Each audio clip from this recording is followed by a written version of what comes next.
In the complex world of global trade, the U.S. Canada relationship has long been a cornerstone of North American prosperity.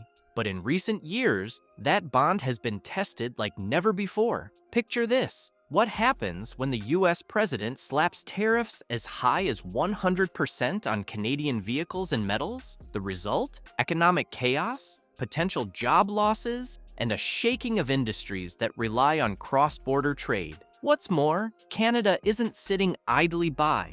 They're ready for a counterattack, targeting one of the U.S.'s most prized companies, Tesla. The gloves are off, and the trade war between these two neighboring nations could reshape industries on both sides of the border. So, what's really at stake here? For decades, the United States and Canada have shared one of the world's largest and most intricate trade relationships. Whether it's cars rolling off assembly lines or steel beams being shipped across borders, these two nations have depended on each other for growth and prosperity. In 2023 alone, bilateral trade reached over $900 billion, with Canada exporting about $350 billion worth of goods to the U.S. That's more than 60% of Canada's vehicles, not to mention vital materials like steel and aluminum. Yet, beneath the surface of these economic ties, a storm is brewing, one that could threaten the delicate balance of this trade partnership. In a move that shocked Canada,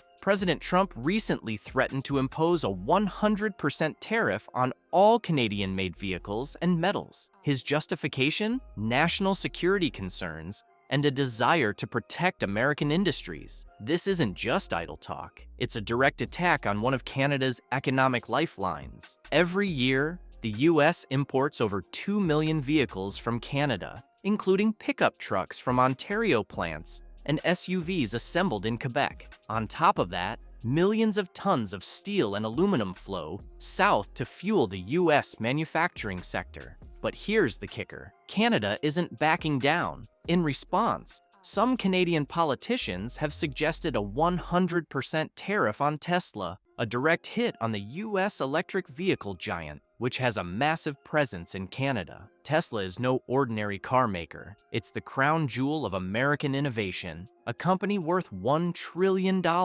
Tesla has revolutionized the electric vehicle industry. But the stakes are even higher for Canada. With its rich mineral reserves in places like Sudbury and Manitoba, Canada is critical to Tesla's supply chain, providing key materials like nickel and lithium for battery production. A 100% tariff on Tesla's vehicles would be devastating. A $50,000 Model Y could suddenly cost $100,000, crashing sales and stalling Tesla's growth across North America. But the consequences don't stop there. Tesla isn't just about cars. It's about Canada's growing role in the global EV market. Musk himself has said Canada is a game changer for Tesla's future, especially in securing a steady supply of materials. Now, Canada has a card up its sleeve. If the U.S. continues down this path, some are suggesting that Canada could turn to Europe. With its Comprehensive Economic and Trade Agreement, CTA, in place, Canada already enjoys tariff-free access to much of Europe,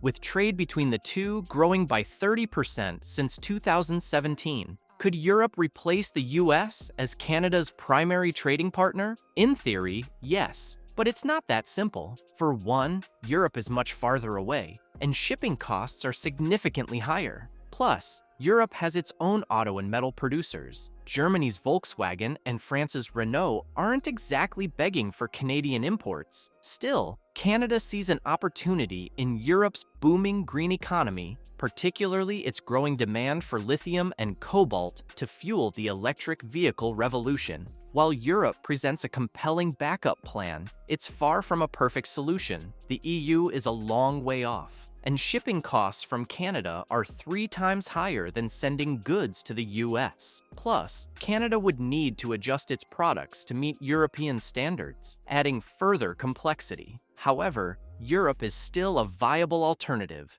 especially when you consider Canada's role in the green economy. The EU is investing heavily in low-carbon production, and Canada's vast mineral reserves are in high demand. With CETA slashing tariffs, Canada can offer Europe the materials it needs to fuel its green transition, something that may give them the edge over traditional suppliers. The bigger picture here is that the U.S.-Canada trade war is more than just a bilateral dispute. It's part of a global shift in trade dynamics. We've seen trade wars before, and they rarely result in winners. In 2018, for example, Trump's steel tariffs sparked Canadian countermeasures, leading to billions in lost trade before both sides backed down. This current showdown could play out similarly, with both nations paying the price through higher consumer costs and potential job losses. And, of course, the fallout would impact not only industries in the US and Canada,